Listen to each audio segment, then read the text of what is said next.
Hey there, listeners and lurkers. I'm Allyn Johnston. And I'm Aimee Johnston. And we're so happy that you're joining us for The Last Isle. This week, we'll be covering the 2012 movie The Bay, directed by Barry Levinson, with story by Barry Levinson, with screenplay by Michael Wallach. This was Barry Levinson's first foray into horror in his long and storied career, previously directing such modern classics such as Rain Man and Good Morning Vietnam. This found footage mockumentary is going to have you canceling your trip to the coast and choosing somewhere other than Red Lobster for dinner tonight. And now, if you'll indulge me, a dramatic reading of The Back of the Box.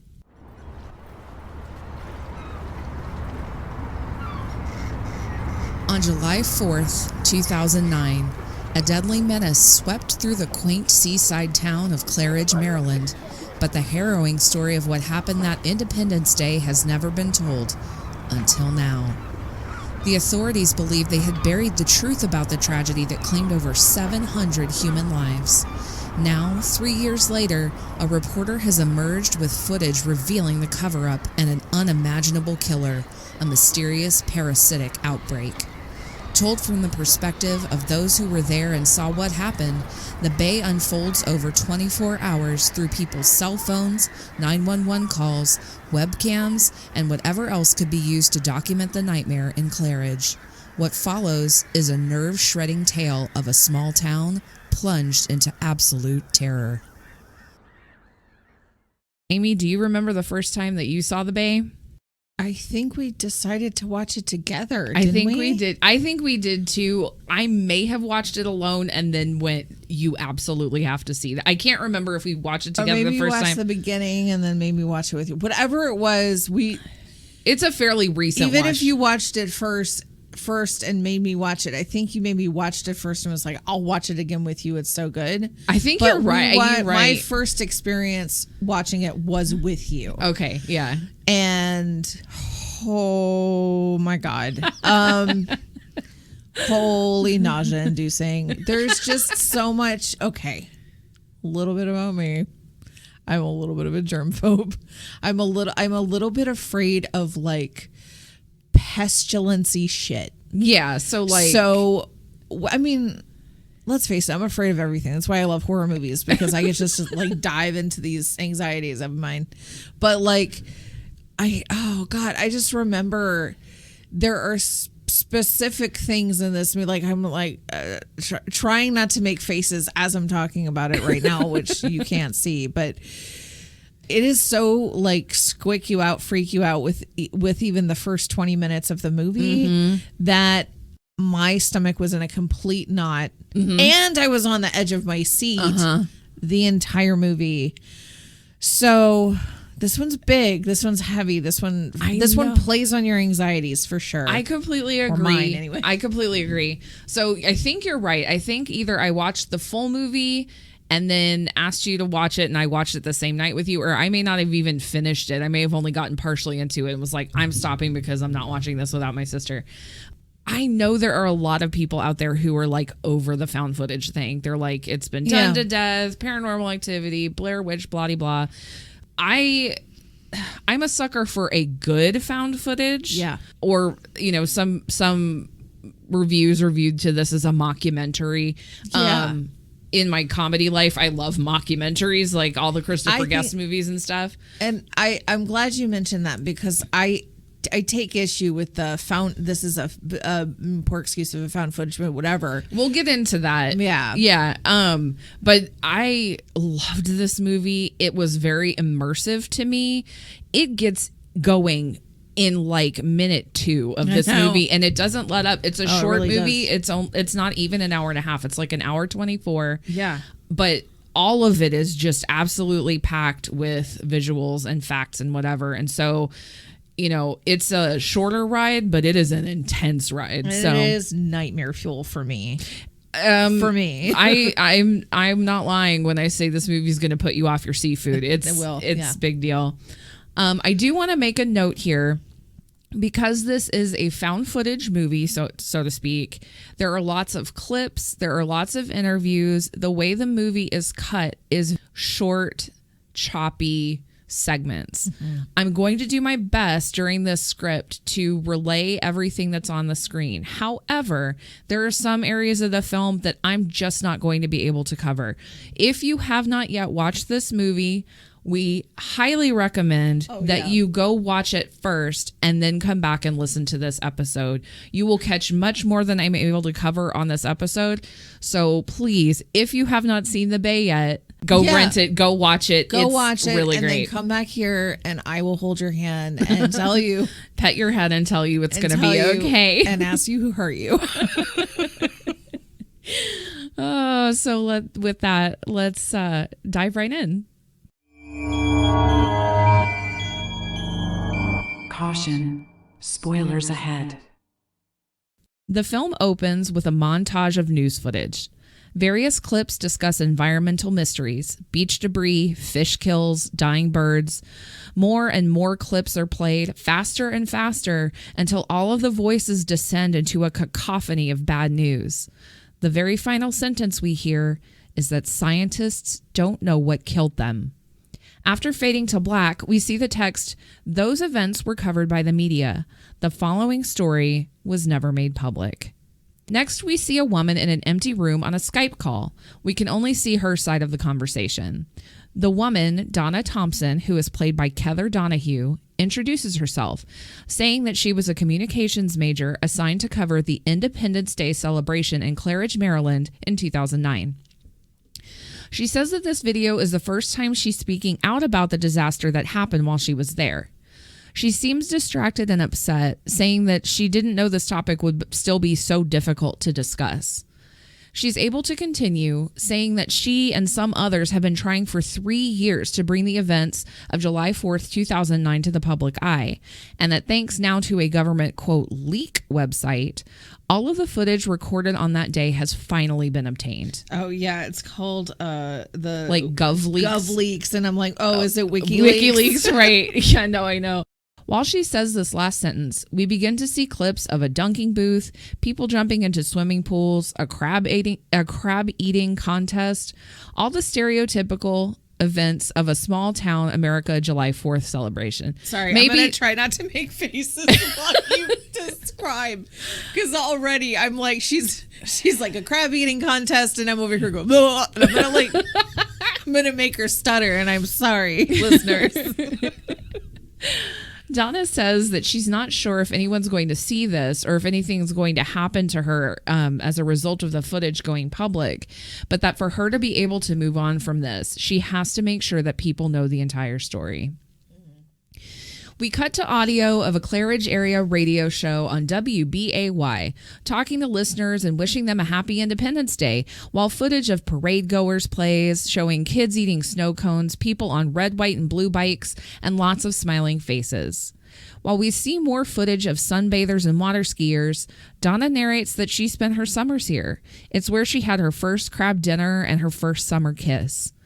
We see a man in a blue cap shaking hands and talking to a small group of people, and Donna introduces him as John Stockman, the mayor, played by Frank Deal. She says that Stockman runs a local vacuum shop and one day just up and decided to run for mayor. She then introduces the Wyckoffs as footage of the couple plays, showing them shopping at a local artisan's booth. Donna says that the Wyckoffs were very involved in the community, but unfortunately, their entire family died that day. This opening scene with footage of people gathering together. What's weird is watching this movie post 2020.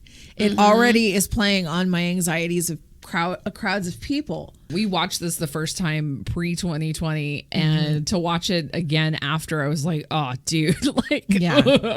I don't think I could have watched it in 2020. I think it would have been too much. I would have been like, you know what? Let's just go watch Bob's Burgers, because I am not being able to handle this.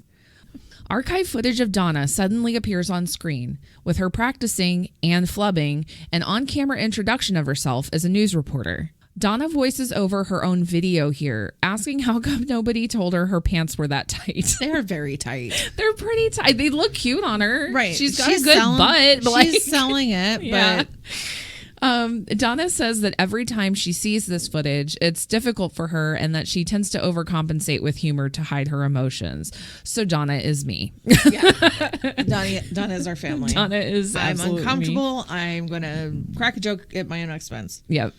As footage of the DJ comes on screen to switch the music up from a piece from our town to something more upbeat, Donna says in voiceover that at the time, she was just an intern excited to talk to the people in Claridge that day. More footage of happy townspeople plays, and we get a quick on-screen interview with a smiling young woman who appears to be a local beauty queen. She's wearing a sash reading Miss Crustacean and a bejeweled blue and silver headpiece shaped like a crab. It is. It's everything you want it to be. It's so small town. Like, I love it. Miss Crustacean. I don't know that I'd want to be a beauty queen associated with crabs, but maybe that's just me. I'm the crab queen. Yeah, you don't want to be the crabs queen. We see shots of Donna's first news report that day. She says they're in Claridge, Maryland to celebrate the annual Eastern Chesapeake July 4th party. Shots of people wearing crab-themed shirts and hats and a table full of apple pies and desserts are shown as she speaks. We then see Mayor Stockman announcing the 57th annual Claridge Crab Eating Spectacular. He speaks into a microphone while a line of yellow-shirted townsfolk sit behind a long picnic table up on a platform, readying themselves for the crab eating contest. Donna is standing next to the table, asking the cameraman if she's in a good spot for him to get some footage while the contest begins. Donna continues in voiceover, giving a brief history of the town. While she speaks, we see a group of kids participating in a crab walk race and people getting autographs from and pictures with Miss Crustacean. Donna says that the population in Claridge is about 6,200 people and that there's a large poultry farm industry in the town with a lot of money being made from summer tourism. We see footage of a dunking booth with people watching and enjoying the sights. The booth attendant asks who wants to be dunked next, and a middle-aged woman in a pink shirt boldly steps forward, saying she wants to be dunked. In the next shot, she splashes down into the booth as a man hits the target. She emerges from the water with her arms raised, smiling and refreshed. With the weather here right now being over 100 like every single day for the past 2 weeks, I could use a good-ass dunking booth right now. I want to climb in that dunking booth. Are you kidding me? Oh my God, it's so hot. In the next scene, we see Donna and Mayor Stockman sitting at a table together, while Donna's voiceover says that this was her first interview ever. She cringes as she says that she even made a bald joke about him while he was sitting there. He takes it in good stride in the footage and says how much he thinks the town will enjoy the festivities. As the screen zooms in on Stockman's face, Donna says in voiceover that she had no idea at the time just how responsible he was for the horror that was about to come. Oh, politicians. Oh, this frickin' mayor. This frickin' mayor. I do not trust him. I think that's just because you have a... I just don't. Yeah, I don't... It's a politician thing. It's not a him I thing. don't like politicians. Yeah. Moving on. Wait, you don't want to hear my Ron Swanson? No, I don't need your libertarian rantings or whatever it is that he says. We see shots of night vision camera footage as Donna narrates, saying that the first signs that something was wrong happened about 6 weeks before July 4th. Audio of a news report plays, saying that the bodies of 2 scientists had been discovered in Chesapeake Bay after being reported missing for about 36 hours. In the footage, we can see a diver approaching 2 floating items in the water, which we can assume are the 2 bodies. The news report continues that the cause of death is unknown, but that the bodies showed wounds that were suspected to be shark bites, and that the 2 scientists were in the area to conduct studies on pollution levels in the bay. Headshots of a man and woman are put up on screen. We learn from Donna that they were 2 oceanographers and that they had been keeping a video diary of their studies to send to the Chesapeake Environmental Council. The male scientist, Sam, played by Christopher Denham, speaks to the camera, pointing out that the red algae they're finding in the bay indicates bacterial growth and that they believe it's feeding off of the nutrients in the runoff from the chicken plant. 2 news anchors discuss the situation, saying that the shark attacks are very rare in the bay, while behind their voiceover, footage is shown of the 2 bloated, wounded corpses of the scientists. Pretty it's pretty effective. It's great because they look, I mean, you know, I'm not haven't really had any hands-on experience with like bloated dead bodies, but these are gross looking and awesome. Mm-hmm. Another scene from Sam's research diary plays with him telling Jacqueline, the other scientist, played by Nancy Aluka, that the results have come back from the water analysis and it is not good. High mercury levels, endocrine disruptors, pharmaceuticals, DDT, and a long list of other nasty stuff was found.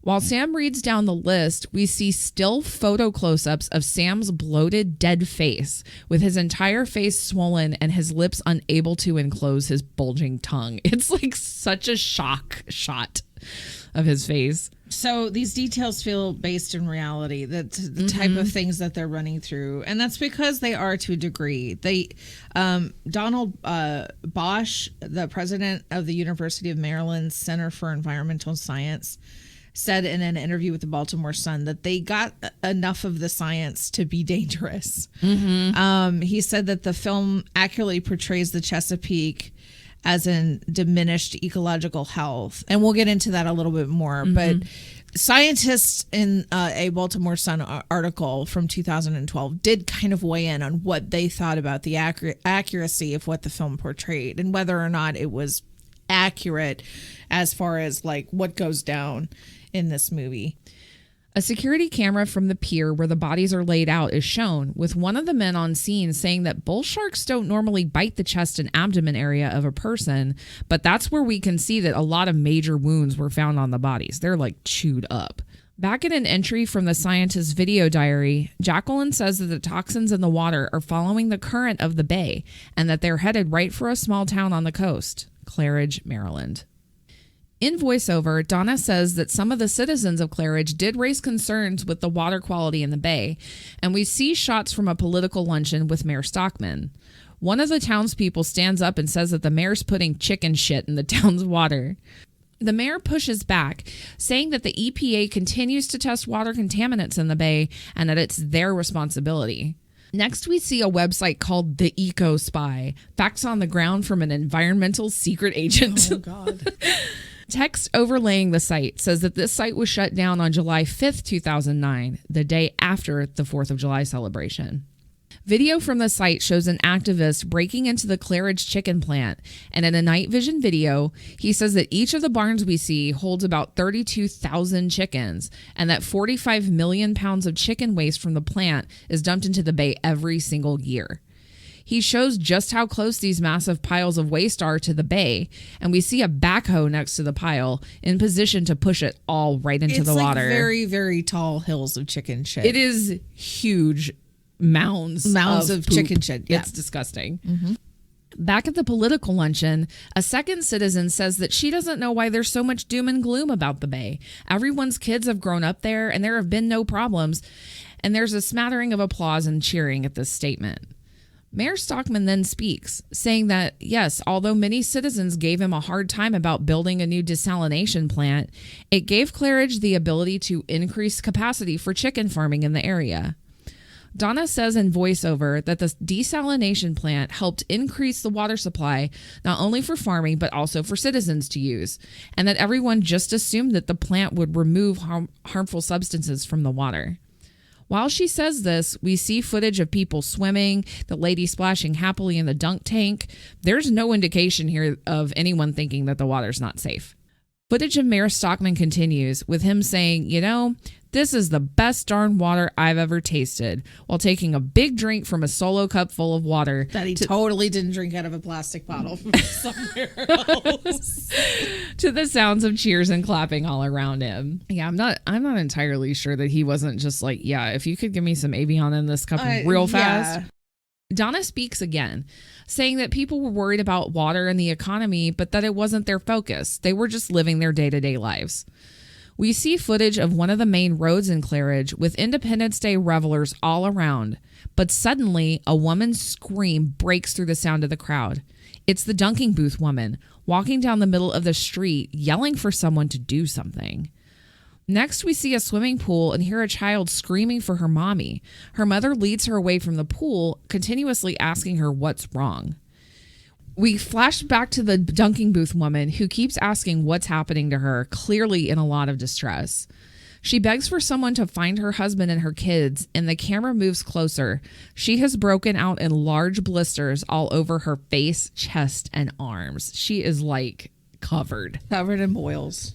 These boils, these rashy bits are nasty looking. They're really gross. Yeah. I didn't look up who did the make. Did you have, do you know who did makeup for this? Did you look that up at all? This is, the makeup is done, well, the makeup department head is Star Jones, not that Star Jones. Different Star Jones. Not that Star Jones. And he's known for Star Trek Generations from 1994, the movie. And also Hunger Games Mockingjay Part 1 and The Abyss. So he has worked as a makeup director on some good stuff. Yeah, and a sort of across years of work. He has a long career. Well, this was a busy movie for him because we will see what happens. Everyone watches her, but they do nothing as she begs for anyone to take her to the hospital. We change over to a scene with Donna reporting live from the crab eating contest, and one of the participants begins to cough and struggle. We then see the little girl again, and as her mother says she's never seen anything like it, there's a close-up of the girl's arm, covered in the same huge blisters as the woman. Back at the crab eating contest, the struggling participant turns away from the table and starts to vomit. Oh, give me a bucket. Donna asks the cameraman, "Hey, are you getting that? Come on. Please watch this man puke." Like, oh God, Donna, come on now. Oh man. Another man stands up and vomits on the table. The crowd is disgusted and confused, and they begin to disperse as one by one, all of the contestants start to be sick on the table, over the side of the pier into the bay, and onto the ground. It's like massive. In Goonies, yes, when he's telling the story about, and he starts making the noise about throwing up, and then everybody starts throwing up all over the theater, and it was horrible. Yes. Because he's like giving a confessional or whatever. That's what the scene feels like. It's just like one person pukes, another person pukes, 7 other people puke. Or like that scene from puking. Like that scene from The Office where Pam's peeling her egg, or Dwight's peeling his egg, and starts a chain reaction of vomit. That's exactly what this scene is like. Yeah.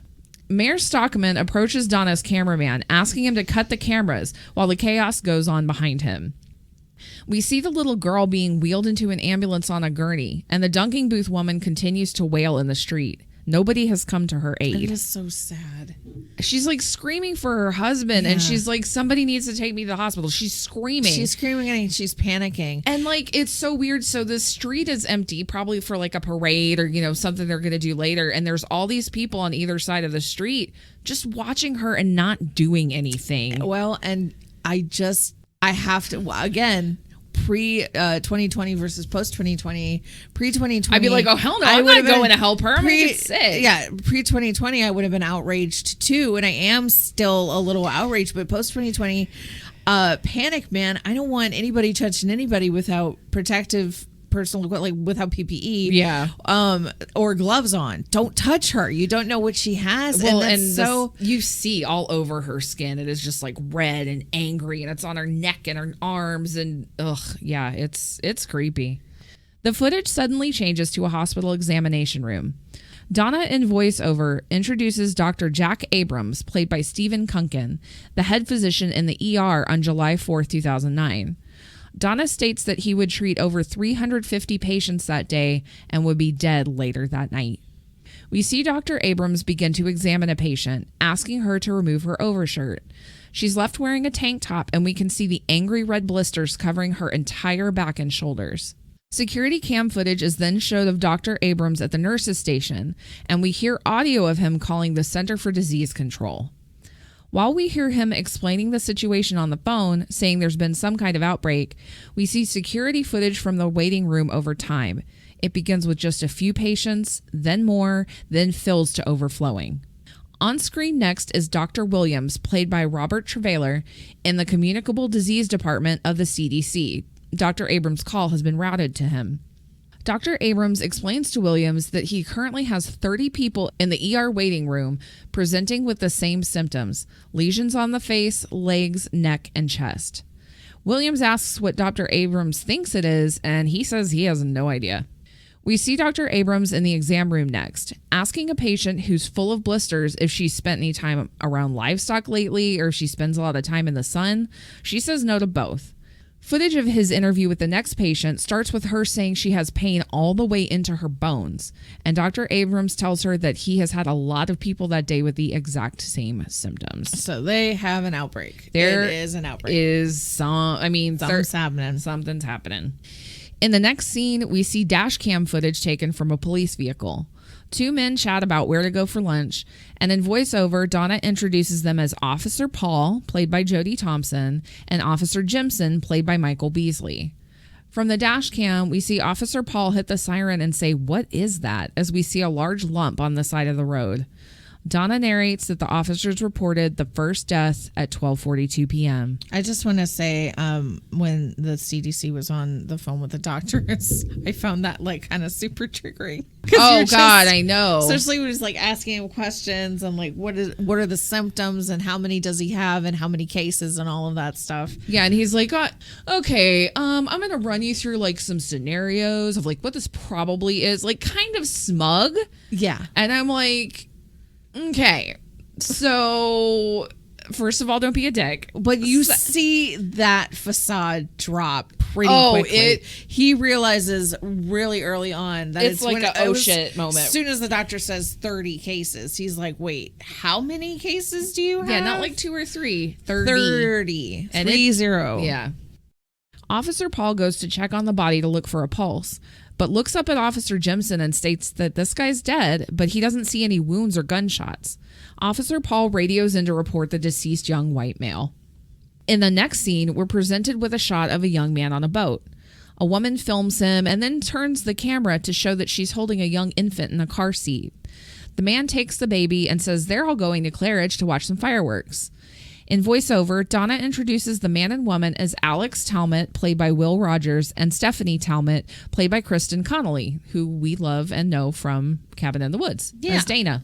Mm-hmm. Donna says that the couple had rented a boat to sail to Claridge for the festivities and to visit with Stephanie's family. So she's from Claridge. Claridge, by the way, is not a real town. No, it's not. I mean, there's a lot of little small Chesapeake Bay towns probably that this kind of mirrors, I would guess. But yeah, Claridge is made up. The movie is made up as well. And one of this would be maybe a good time to mention that Barry Levinson did not set out to make an eco horror film at first. Yeah. He said he was going to initially make a documentary about the Chesapeake Bay and the fact that it's 40% dead. Mm-hmm. So those blips in the beginning, those news clips in the beginning, I did look to see if those were actual news clips. I did not find the answer on that. I mean, some of them are real. Some of them are real because like they referred to like CNN Situation Room, and I recognized a couple of the anchors too. Right.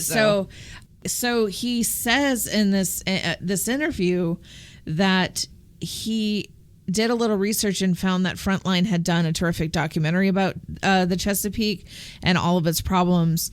And he didn't hear a lot of people really up in arms about the dangers. And since he said they made a great documentary and nobody paid attention, he said, how can I do it better? So he decided to make the sort of worst case scenario and turn it into like something that would actually scare the shit out of people. Scare the absolute fuck out of people. It worked for me. It worked for me. I'm affected every time I watch it. I'm still freaked out. Like I did say, because we rewatched it for a review like today, or I did anyway. And I said, I'm like, I know I'm not going to be eating shrimp or seafood for a while. No. It's going to fuck me up. I know it. But I'll do it. Yep. I'll do it for you, and we Levinson. haven't even gotten to the bad part yet. A black screen is shown where we hear an audio transcript of a 911 call. The caller says that something bad has happened. When the dispatcher presses for details, all the caller can say is that it's her neighbor and she's bleeding really badly. The caller tells the dispatcher that she's retrieved her camera, and so from her point of view, we see a woman outside of her window, presumably the neighbor that the caller's referring to, with a large amount of blood down the front of her shirt. Oh, God, this is so horrible. Oh, here we go. It gets worse. Yeah. The dispatcher continues to press for details, but the woman just continues to scream and cry about her bleeding neighbor. The woman outside stops and bends over just long enough to vomit an absolutely torrential amount of blood onto the ground. It's really upsetting to see. It is a shitload of blood Yeah. just spewing from her mouth. It is something's real fucking wrong. This absolutely love how this scene was done. And throughout the movie, it's vignettes. It's different vignettes, things shot in different ways. There's like security cam footage. There's clips on people's webcams. There's stuff that people took with their cell phones, obviously. There's like 911 calls. 911 calls, FaceTime videos. It's all very like new media. And I absolutely love it. But here it almost looks like it could be a Nest cam. It's not, because this was a little early for that technology. Yeah. But it's like a digital camera that somebody's shooting outside of their own window while they're doing the 911 call. But this woman is like vomiting blood. And the first thing I thought was, it's zombies.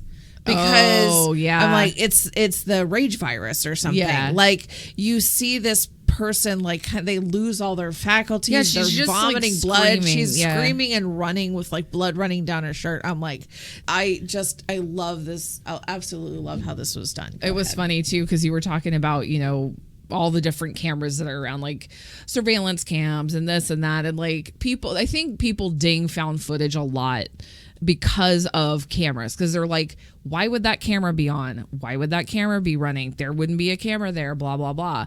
I agree for the most part. I have seen some absolutely shitty found footage where I'm like, why didn't you just make a movie? We're just in the apartment now and they're talking to each other? Yeah, it's right. And so at the beginning of the scene with the, it starts out with just the audio of the 911 call and the lady screaming about her neighbor. And then all of us, I started to write, I was like, so how do we have a video footage of a 911 call? And then like in a split second, she's like, hang on, I grabbed my camera. And I'm like, okay. Well, at least they threw in the explainer. I know. It was kind of like, if I see a woman like vomiting blood on my front lawn, the first thing I'm not going to do while I'm on the phone with 911 is be like, hang on, let me also film this. So like, I know. There are some weak spots in the found footage explanations in this movie, but it's still very effective. Well, maybe that just speaks to the fact that you're a better person than some people, because there is a lot of viral shit out there where somebody probably should have put the camera down and help. Yeah. So I don't know. I don't see that happening in this time frame. I don't see this happening in 2012. As much as I would expect to see something like this in 2020, there's gonna be footage probably from multiple angles today. Yeah. Back in the downtown area of Claridge, Donna's cameraman calls out to her as we see yet another ambulance with its siren on driving down the street. Donna literally chases after the ambulance, asking her cameraman if anyone told him what's going on. We cut over to dash cam footage, and one of the officers in the vehicle states that the 911 system is about to go down because it's overloaded with calls. Atlantic Hospital is overcrowded, and a town clinic has people waiting outside on the curb. The officer continues that he heard it's some sort of killer virus, so everyone should be sure to wash their hands. I was like, come on. Oh my God. Everybody pick the song that like you wash your hands to make sure you're washing. Do you remember like at the beginning of the pandemic, everybody was like, if you wash your hands to the tune of this and this first verse, then that's like a full minute or whatever. Oh my God. Remember people were like Lysoling their grocery bags. Good times. Good times. So are you a sadist? Why did we choose this for 4th of July weekend? Because you know why? It's because this movie actually freaks me out. And it takes so much for horror movies to freak me out. We'll talk about it once we get into reviews. Yeah. But like this movie affects me where a lot of horror movies don't really affect me because I'm numb and have no soul. I'm not real sure. But this movie gets me. And so that's why I picked it. Gets us right where we live. Yeah. Yeah, I literally wrote down cringes in pandemic. Dispatch then calls into the car and gives them an address to report to as there's a report of a deceased citizen. As they pull up to the address, Sheriff Lee Roberts, played by Andy Stahl, comes into frame. As officers Paul and Jimson get out of the car, Sheriff Roberts says that the woman's name is Marla Spatafora and that he found the body in the yard. Quote, her guts were tore out and her tongue was cut off. He speculates that maybe it was a domestic incident, and the shot cuts to Donna reporting from the scene, talking to Marla's neighbor, Jerry. Jerry says that Marla was a wonderful woman, and when Donna asks him if domestic violence like this happens in the town a lot, the man looks confused and scoffs at her. Donna says in voiceover that she was just trying to mimic what she thought a news reporter would do, and that watching these scenes back makes her cringe. On screen, her cameraman reassures her that she did a good job, as Donna just sits there and doubts herself. It was kind of a thing to be like, so do your neighbors get stabbed by their husbands often? Like, it was not, she was obviously so like what Green, behind the ears. I know. Yeah. She tried. She tried. The next shot is from a surveillance cam at one of the piers showing a boat setting sail with a text overlay stating that Alex and Stephanie Talmott set out for Claridge at approximately 2:20 p.m. with an estimated travel time of 7 hours. Stephanie films the peaceful waters, cooing to her baby and showing Alex piloting the boat. We suddenly cut to a young girl on FaceTime. She's telling the person she's talking to look at this. She pans the camera down to her arm, and it is covered in these same large, angry lesions. It makes my skin hurt. It's uncomfortable. Like for anybody who's ever had a fever blister, don't judge me. Or like eczema, or like any kind of skin. Blisters, Mm-hmm. any type of rash or blisters, or something that feels like a sunburn. To see this, you're just like, oh, God. Oh my God, it has to hurt. Hello. Donna says in voiceover that this girl is named Jennifer, who's played by Jennifer Birch. Donna continues that when they looked at Jennifer's call list, they were able to see that she was in contact with her friend the entire day. Jennifer's FaceTime call continues, with her saying that every time she tries to call medical services, all the calls just go straight to voicemail and that the lesions really hurt. In the next scene, we're back to an entry from the oceanographer's diary, 2 months prior to July 4th. Sam says that they have discovered an infected fish, and they're going to use a camera to inspect the inside of the fish's mouth. Here we go. Inside the fish, we see a slew of parasitic larvae. Nope. Sam explains that the larva gets there by the fish ingesting the eggs, and then the eggs hatch inside the fish's stomach. No, stop. No. He says that he's never actually seen larvae like this. The scene ends, and text on a black screen states that this video report was sent to Mayor Stockman, who's chairman of the Chesapeake Environmental Council. There are no records that he ever responded. He sucks. Dick move. Yeah. So, the footage of like the little creepy crawlies on the inside of the fish are fucking disgusting. They're so nasty. Anyway. There's a lot of this particular podcast is gonna have a lot of sound effects.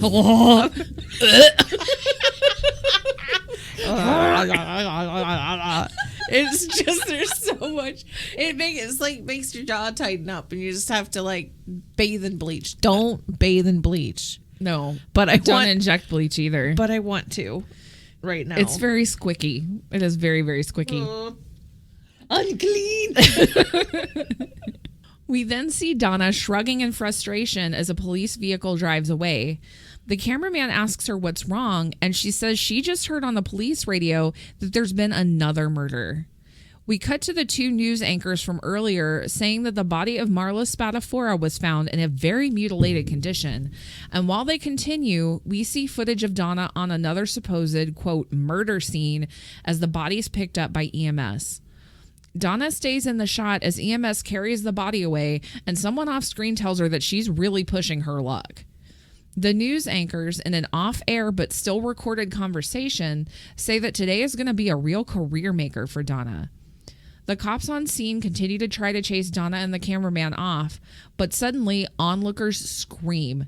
The sheet has fallen from the body that EMS is carrying, God, yeah. and we get a brief glimpse of a corpse with a gaping stomach wound and what appears to be a missing lower half of its face. Yeah. Some shit went down. I don't know what shit went down, but this thing is mauled. It's like flesh eating disease or something. It's missing. parts that were supposed to be there We're no more there. are no more there. No. And it's not okay. It's very cool. It's It is, yeah. really cool to look at. It is one of those ones that I'm like, all right, I gotta know who is behind this beautifulness. There's really not a whole lot of information out there on the special effects, unfortunately, of the Bay. This whole movie like snuck under the radar. I really feel like this is a movie not enough people know about. Yeah. Maybe it's just because they do know about it and they hate found footage and so nobody talks about I it. don't know. But I love this movie. Watching it does feel a little bit of a dare to me. It feels what? A little bit like a dare. Like you watch it because it's a little bit of a dare. Like you're gonna be freaked out and squeaked out and stuff when you watch it. It's like when your friend asks you, "Hey, you want to go poke a dead body with a stick?" You're like, "It's gonna be nasty," yeah. Do you say no to the opportunity? I mean, I might. We'll call, I will somebody call the after. cops after I poke it with a stick. Donna says in voiceover in the scene that she's not sure how she stayed convinced for so long that what she was covering was actually a series of murders.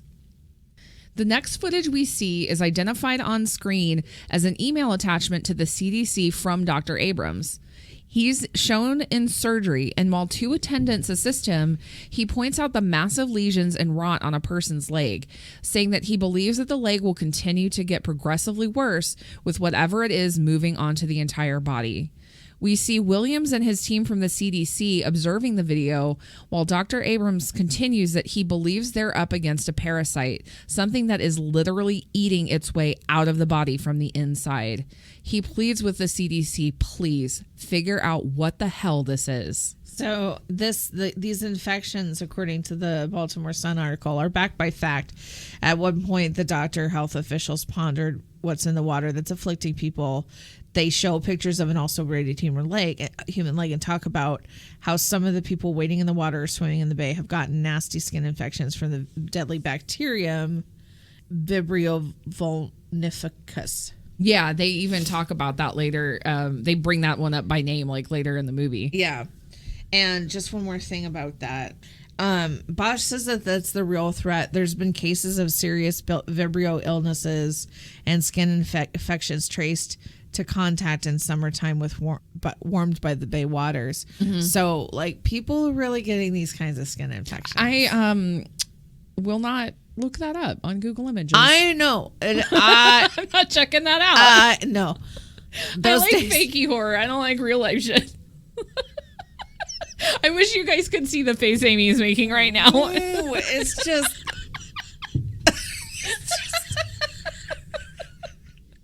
She might hit the floor in a second. If y'all hear a thud, she fell out. Can the brain vomit? The screen cuts to black, identifying that we're about to hear a radio interview with Mayor Stockman. The interviewer, George Corey, played by Jonathan Maverick, asks what's going on. They've never seen murders like this in Claridge. And the mayor responds that he's been so busy with the re-election on July 4th, but he's been in touch with the police and that it's still an ongoing investigation. Right.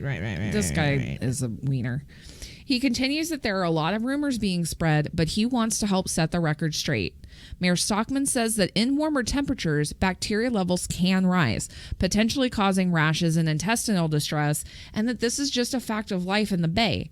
He warns citizens from listening to the crazy stories they're hearing and says that if people are susceptible to bacterial infections or just want to play it safe, they just need to limit their time in the water.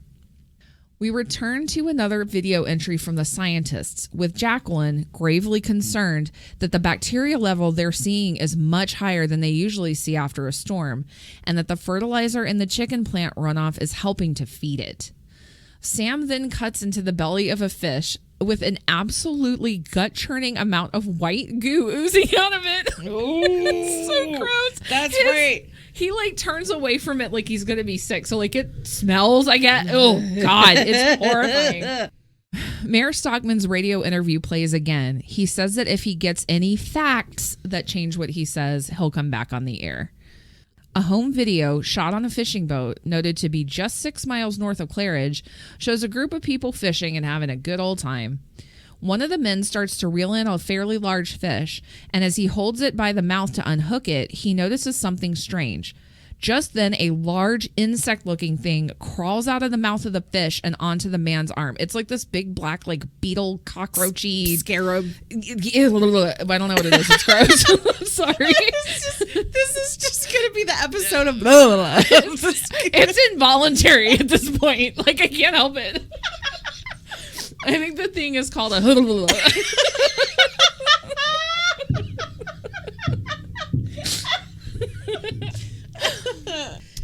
He screams and he drops the fish, trying to brush the thing off of him while people around him scream. He finally knocks it loose onto the ground, and while someone tells everyone to stay back, we hear the man say that the thing bit him, and it crawls across the floor of the boat and goes over the side back into the water. I like, and again, I say, I like how we both had we're like, we have the guts to do the Bay on podcast. Meanwhile, and we're both just like, meanwhile, if a June bug is stuck to my finger, I'm like, Jesus Christ. Get out, like, oh. Oh, God. Anyway, we go back to radio host George Corey, who says he's been getting some wild reports from people around town about what's going on. They suggest that maybe drugs are floating in the air, or there's been an invasion by a satanic cult. It's always a satanic cult. While we hear people call in suggesting Al-Qaeda, pesticides, global warming, or flu shots. Fucking vaccines are to blame.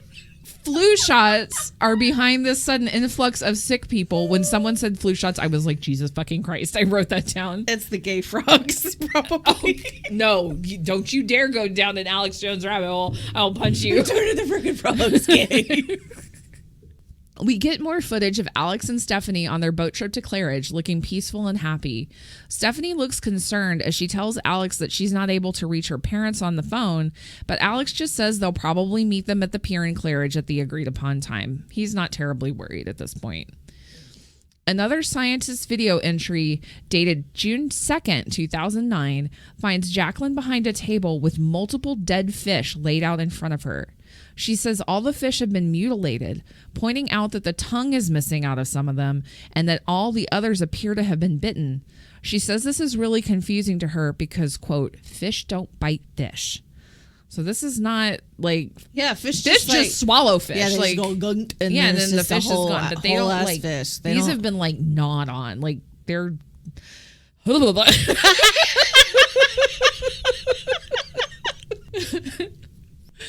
What are we doing? Why do we do this to ourselves? The next scene cuts to a teenage girl primping and posing for the camera. She grabs the camera and turns it to film her boyfriend, who says he doesn't want to end up on the internet. They walk out together to a small pier, and the boy tries to convince her to take her shirt off. Fucking teenagers. Every time. I know. She hesitates, but then doesn't anyway, telling him that he better jump in after her. She plunges into the water, telling him that it feels awesome, and now it's his turn to get in. He says no, and suddenly the girl jumps and shrieks, acting as if something in the water has touched her or bitten her. He thinks she's kidding, but she jumps and shrieks again, and then suddenly goes under. The boy jumps into the water, still holding the camera, and the water damage footage shows splashes while we hear both of them screaming. The water suddenly turns red, and the shot freezes on the girl's terrified, screaming face. This is great. It harkens back to Jaws in a really great way. Yeah. And it's...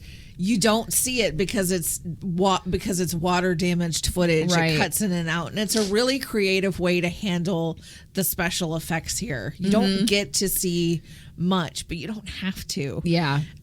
It is kind of terrifying because it's skewed and you don't really know what's happening. Donna says here in voiceover that this camera was found on the shore weeks later, but that the bodies were never recovered. We go back to the boat where Alex and Stephanie are playfully flirting and cuddling. Donna narrates that when she watches this footage and sees how happy they are, she can't help but think how they are headed towards something incredibly dark and awful. Stephanie jokingly pushes Alex into the water, and he swims around, saying that some of the water got in his mouth. That's probably not great. Some underwater shots from the divers are shown, murky and green, with a couple of scattered dead fish floating around. It continues with Jacqueline saying that about 100 years ago, the floor of the ocean was entirely seagrass, and there were enough oysters to self-clean it. but now 40% of the bay is a dead zone, or an area where there's not enough oxygen in the water to sustain any life. This is the true figure. Like, this is, and I think this was the kind of impetus to ask Barry Levinson to do a documentary, was that 40% dead zone number. So not good. Not just here either. Lots of places. Yeah, no, I know. Our planet's fucked, everybody. Thanks for coming. It's all bad. Back in the hospital, Dr. Abrams takes a call from the CDC. He explains that he now has 60 people presenting with the same symptoms: lesions, rashes, some have gone into anaphylactic shock, and 3 of them have their tongues half gone. Williams from the CDC is a bit taken aback, while another CDC doctor asks if Abrams has provided an antibiotic. The doctor replies that of course he has, but that in all cases, none of the symptoms have subsided. Frustrated, Dr. Abrams asks if the CDC has any new information for him, but Williams says that they don't. All right, it's time to call House. It's time to get him in here. Yeah, no, he could totally. They've established that it's not fungal, it's not bacterial, and it's not viral. Give him a whiteboard, guys. He's gonna have this figured out in him half an hour. A cane and about 30 Vicodin. I was gonna say, and his pills. I want it figured out for you. We need House on it now. Williams from the CDC continues that there could be many things causing this, either bacterial or fungal, and that even last year there was an outbreak of tropical fungus in Vancouver that had spread in 3 hours, losing about 30 people. I actually looked up, there is a tropical fungus that's usually found in the tropics, but that was found like all up and down the west coast of the US, like into Canada. And so it, like, the specific incident didn't happen, but like the thing they're referring to is a real thing. It's, like I said, it's all bad. It's amazing how the body can be destroyed by environmental stuff. Yeah, and guess what? Guess what? We did it. We did it. We did this. We did this. Yay. Williams goes back to the point Dr. Abrams made about the missing tongues, and Abrams asks them check their email. They should have photo attachments to look at. We never get to see photo attachments of missing tongues, but I'm just going to assume they're gross. Yeah. In another scientist's diary, they're reporting from Claridge, with Sam stating that they believe that they found, quote, the culprit, in this case, a fish. He heads into the boat and examines the fish, showing that parasitic isopods have attached themselves to the fish's gills. With a scope camera, he shows the insides of the fish, saying that whatever is in there has eaten through the fish's tongue. We see dozens of squirming creatures as Sam cuts the fish open, and he says that the isopods have eaten the fish from the inside. Text on a black screen states that this report was also sent to Mayor Stockman, but that again, there are no records he ever responded. I don't want to say this. No. Barry Levinson confirmed that those are not CGI, that they are real. Oh, really? The little white guys, the little white isopods that he holds up in the tweezers in this scene are real. Yeah, so there are such a thing, and they'll talk about it here in a few minutes, called a tongue-eating louse, and they are just breathe through it, Amy. It's gross, but you can do it. But anyway, that's the thing that makes this movie so creepy, is I think he said like 80% of the science is real. I'm gonna need to play like Stardew Valley or Sims after this. I think I need to. We're just gonna go plant flowers in Minecraft and like heck in Minecraft later. We're getting there, I promise. Oh God, here we go. Okay. Oh. A new clip on screen is labeled as a video sent to Online MD, so WebMD, and we see a man in obvious pain asking what's happening to him as he pans the camera to his stomach with his shirt pulled up. His stomach writhes and distends as something very large moves beneath the skin of his belly. This is goofy. It's pretty stupid. It's goofball. But it just cracks me up because I'm like, oh yeah, no, something's wrong with you. You hit up WebMD and you're like, either I just have a headache or literally my brain's about to ooze out of my ears onto the floor and then my head will blow up. And so like, I mean, in this case, this is definitely this guy's worst case scenario. Like, either it's indigestion or I'm about to have a parasite, like, come bursting out of my, chest like fucking alien or whatever. But, yeah, it's pretty goofy. Game over, man. Game over. in the midst of all of this, there's one of these great. There's this. Like I said, there's multimedia. They use all of the media. There's so many shots so far I haven't even covered because they're so short and brief, and the way they're cut makes it hard to narrate. Yeah, so there's a really great like text message exchange between this girl Amy and her friend, and she says, "Holly, quote unquote, Holly, shit, I just ate something weird." The texting reminds me of those horror apps that were super popular in like 2018, where it was like, it even ends with the friend texting Amy. Yeah. And it's like, download now to find out what happens to Amy. And I'm like, man, I got to download this. Like, whatever happened to Amy? Did she die? We then cut to scenes from the waiting room at the hospital where young Jennifer has managed to make it there. She's still on FaceTime with her friend, and she turns the camera to show the throngs of infected people. Jennifer's ailment has progressed, now with lesions on her face, and we see desperate people at the admitting window of the waiting room with screams and demands for someone to just do something. The next text on screen says that the CDC is examining a 2-year-old newscast, and a woman says in the newscast that her husband was sick within 24 hours of his feet touching the water. The reporter says that the culprit of the illness was Vibrio vulnificus, and that if the man had survived, he would have lost his arms and legs. Williams pauses the newscast and talks to the other CDC team members, showing them an infrared picture of the leg of one of the citizens of Claridge. It's eaten away, layers of tissue chewed up, and severe damage done. He says that this looks similar to a Vibrio infection, but it's not quite the same. He asks his team what they think they're dealing with here, and nobody seems to have any ideas. I will never go into another body of water as long as I live.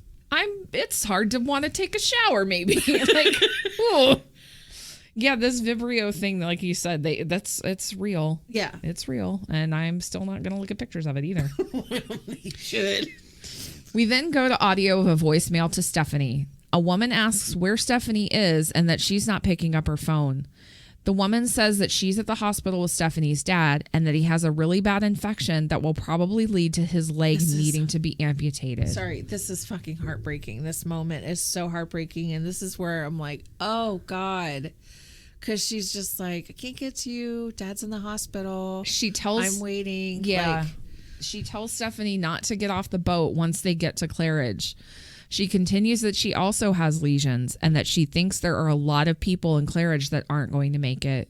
She tells Stephanie she loves her and that she'll try to call again later. Text on screen tells us that Stephanie never received this voicemail. Her mom telling her, don't come, don't get off the boat. It's bad here. Your dad's getting his leg cut off. I have lesions. Oh, yeah, and they show, so in the midst of this, they're showing they show security cam footage and they highlight of the waiting room, waiting in the chair, and then they show the leg being amputated in the OR, and it's like amidst all of these the voicemail that she's leaving for Stephanie, and it's just heart-wrenching because you're like, they're not gonna make it back to each other. It's very sad. Back at the CDC, the team of doctors continues to spitball ideas, with one of them saying that while it could be foodborne or even airborne, what they're facing is most likely from the water. They run through a list of things it could be, with one of the doctors saying that if there's any kind of pollution in the water on top of the bacteria, they may be facing a mutation of something existing. In the hospital, everything is in chaos as doctors and nurses run around trying to treat patients. One of the staff yells for Dr. Abrams, telling him that the man whose leg he just amputated now has lesions on the other leg. Oh, These God. things are spreading fast and freaking furious.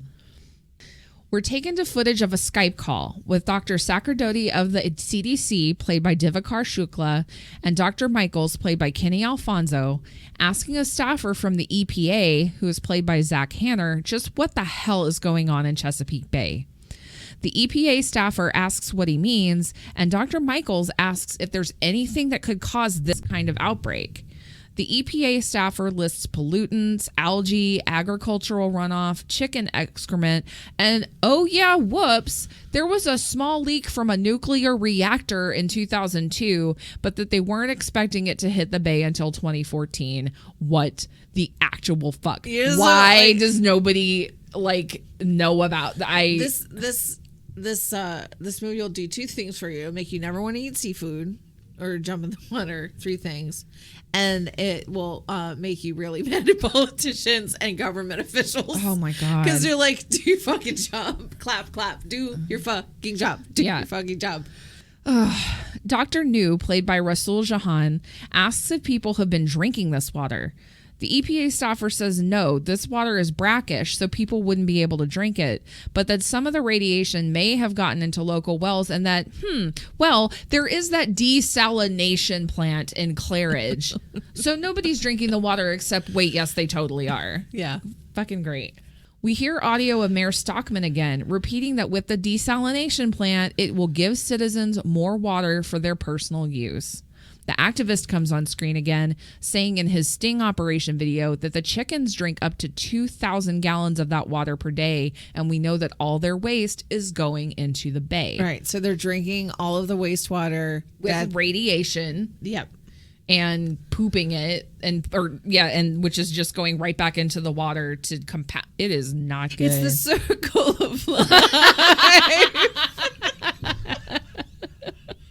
I don't think that's what Elton John had in mind, but hey, there you go. The audio of Sam the scientist listing all the horrible things in the water plays again, while we see footage of the dunking booth woman splashing down into the water and then screaming in the street. An on-screen note mentions that the woman, Marcy Bates, died at 11:27 p.m. that night. Dr. Sacerdoti, flabbergasted, asks if the EPA even warns anyone about the radiation, and the staffer says no, it's not in their regulations to test for that in the water. While this conversation plays out over Skype, footage of citizens with lesions, citizens vomiting, and citizens drinking the water is displayed. Dr. Williams says, well, doesn't the EPA regulate the water? And the staffer responds that the water has met all EPA regulatory standards. We get a view of a water quality report card on screen with most of the categories being C's and D's, and we zoom in on the drinking water rating. It has earned a D-. We see a shot again of Mayor Stockman saying that Claridge's water is the best and taking a big sip. Of not that water. Of probably not that water, but people are going to obviously kill themselves with the water that they don't even know is unsafe. We go back to archive footage of Donna from that day, with the cameraman setting the camera down and going to stick his head in a wading pool because he says he's burning up. Donna, in voiceover, says that this is the only time we see her cameraman, Jim, played by Brandon Hanson. She says that Jim died that night and that much of the footage that we see is all thanks to him. In the waiting room of the hospital, it is overflowing with desperate people, and Jennifer says to her friend on FaceTime that she doesn't understand how the nurses are just ignoring people while they cry for help.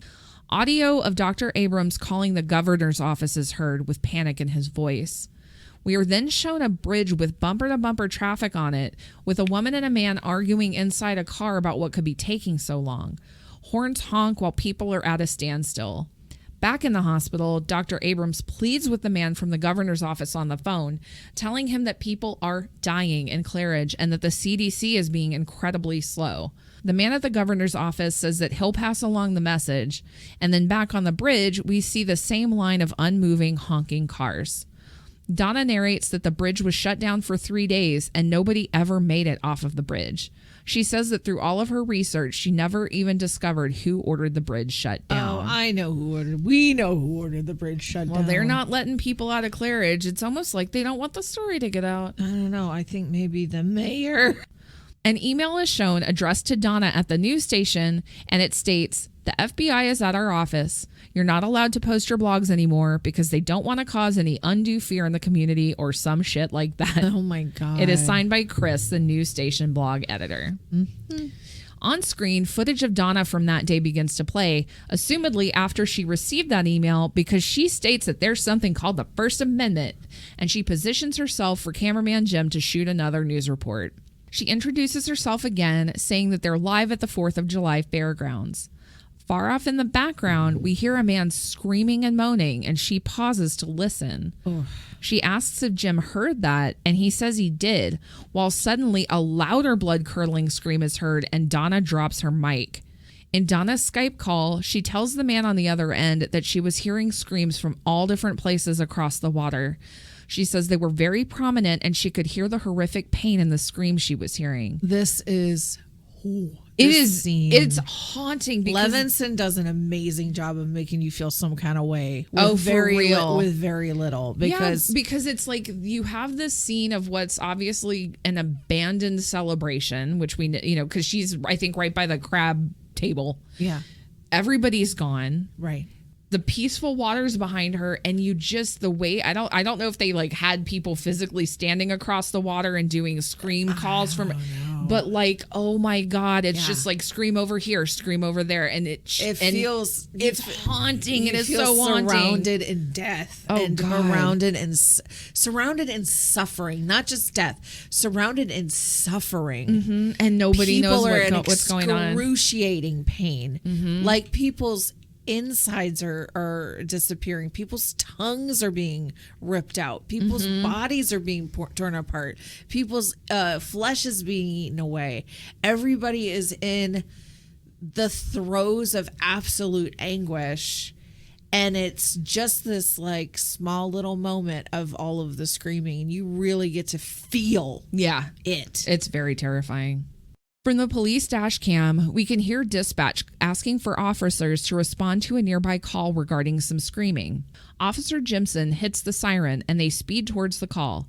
And Officer Paul asks if he thinks it might be one of the cults that was mentioned on the radio. Oh, these rumors are just flying all over town. The car pulls up to a house and Jimson gets out to go check it out. He asks Officer Paul to stay in the car and keep an eye out.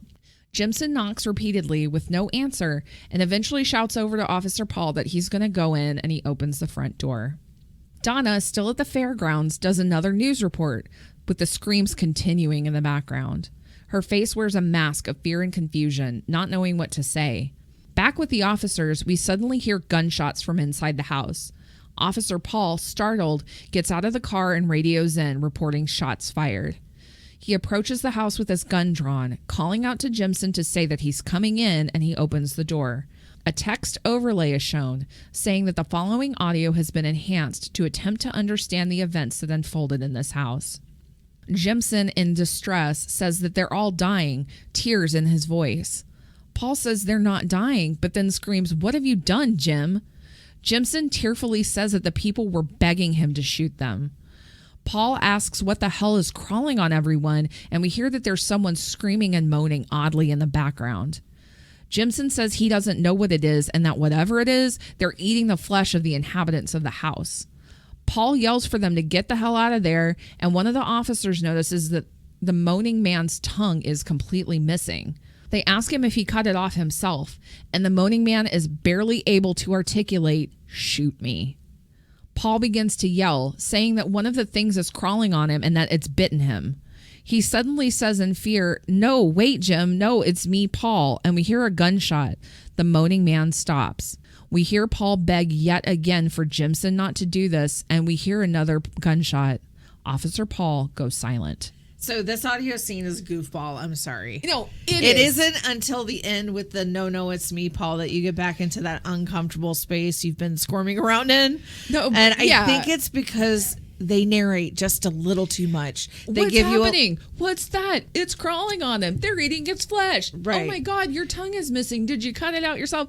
No. I think I would have preferred it to feel a little more authentic, but as it is, it kind of reads a little bit like Andy in a tape recorded conference meeting. Yeah. Now I'm cutting off Phyllis's arms and legs with a chainsaw. Yeah, it's not. It's not great, but I mean, this does take you out of it a little bit. But honestly, for me personally, this is one of the very few moments in the movie that does that. Everything else feels. I'm not saying it's a deal breaker. No. I'm just saying I noticed it's a goofy scene.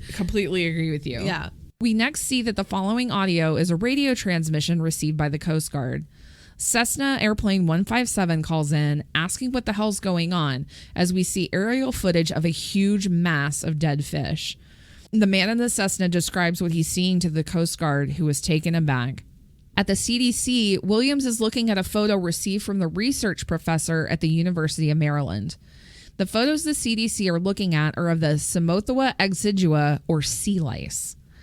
Dr. Sacerdoti says that these isopods are usually found in the Pacific, but that over the last few years they've shown up in the Atlantic. Last year, they found a 2.5-foot specimen who was trying to burrow into a submarine, thinking it was a dead whale. Williams is in disbelief, asking how in the world they're getting into the water supply through a filtration system, and a CDC staffer asks, well, what about the larva? Williams says now they have more questions than answers, and that what they really need to do is figure out what happened to the 2 dead divers. We go to another scientist's video diary, 2 miles off the coast of Claridge, taken 3 weeks prior to July 4th. Sam says that they're going to head out to take a closer look at the parasites. He comments about how beautiful the surroundings are and that you'd never know what was lurking just under the surface. We see Sam splash down into the water to scuba dive, with Jacqueline following behind him. In an underwater cam, we see them both swimming, with Sam pointing something out up ahead. The camera zooms down to a dead fish at the bottom of the bay, covered in huge isopods. Corpse after corpse of fish and crab is seen, all swarming with these creatures. Suddenly, an enormous isopod crashes through one of the lenses of Jacqueline's diving goggles, and we see the water turn red. The 2 scientists swim for their lives, and in voiceover, Donna states that they had made their way right into a school of fully grown isopods, not the sea lice variety and not the larva. She says this is what killed them, and what also killed the 2 teenagers off the pier.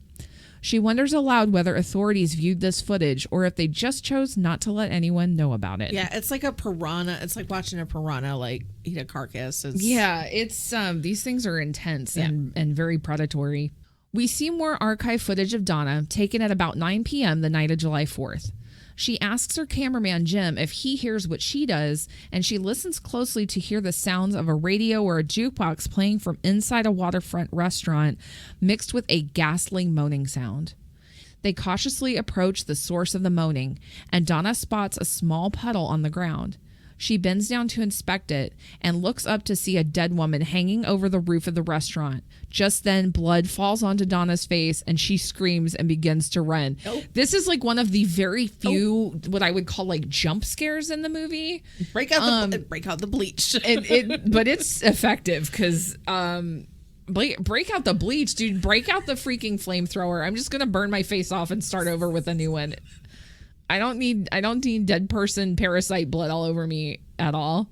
Dr. Abrams is back on a Skype call with the CDC, asking what they suggest he does. Williams of the CDC responds and says that his suggestion would be for Abrams and his staff to just leave the hospital. Abrams says that his staff left 20 minutes ago, and Williams says that that was a wise decision. He continues that at this point, it's too late, and that Abrams really should leave because it's a miracle he hasn't infected already. Abrams kind of makes a face here, so I'm cool.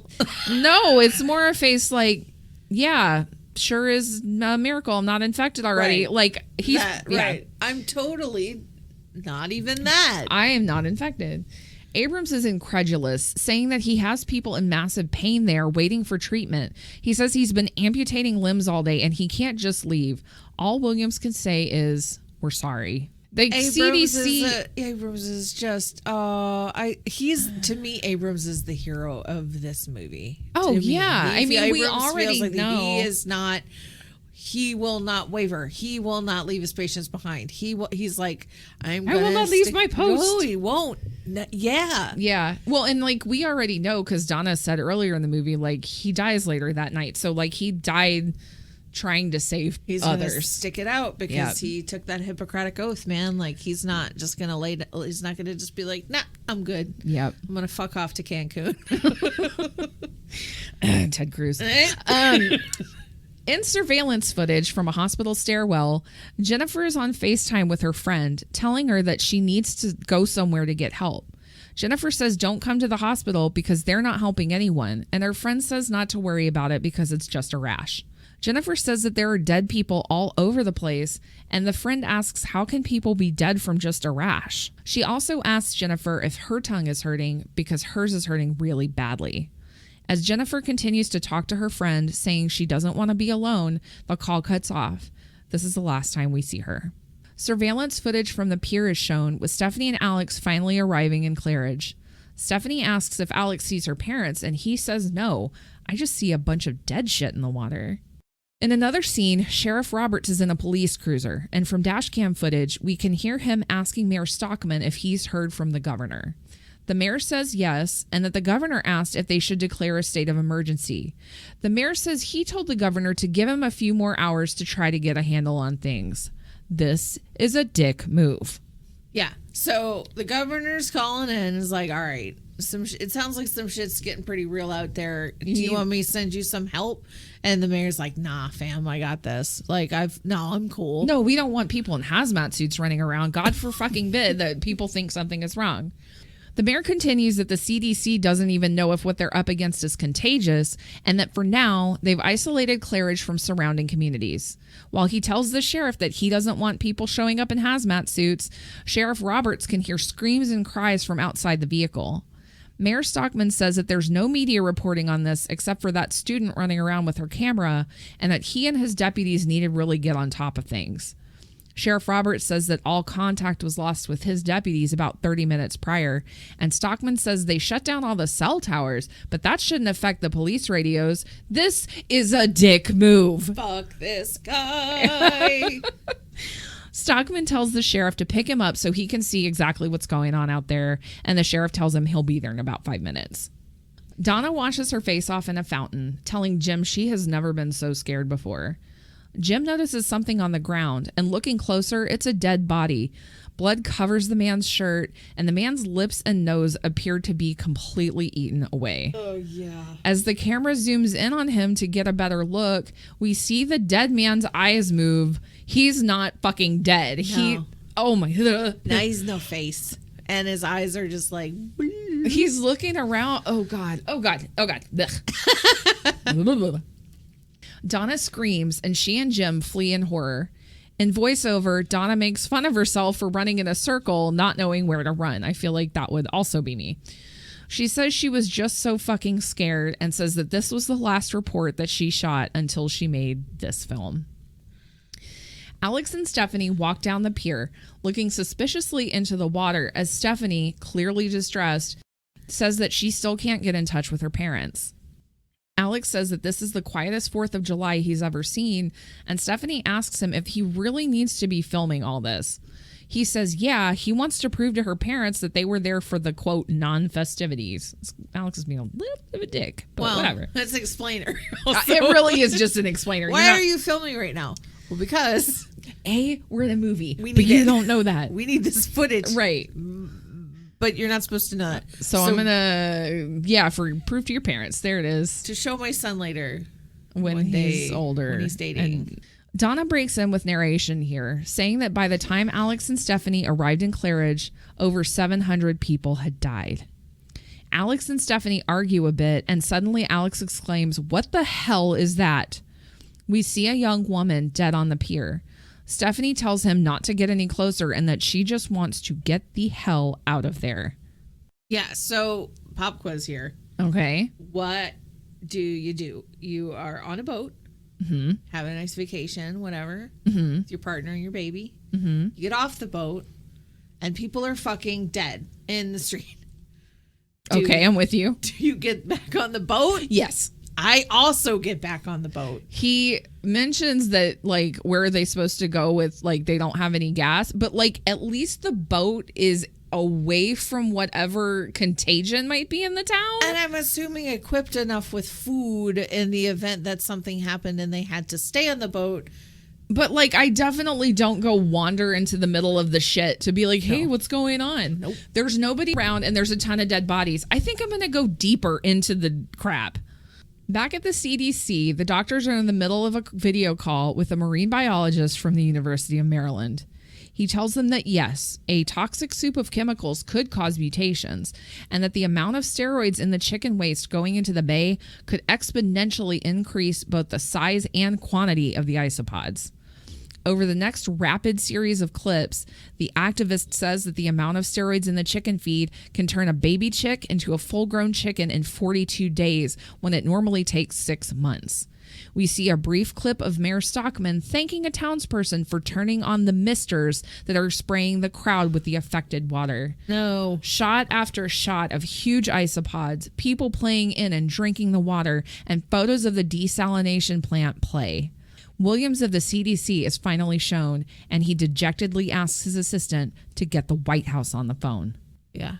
Alex and Stephanie have made their way into the downtown area of Claridge, and what they see is not freaking good. No. Corpses litter the street, and no living human is in sight.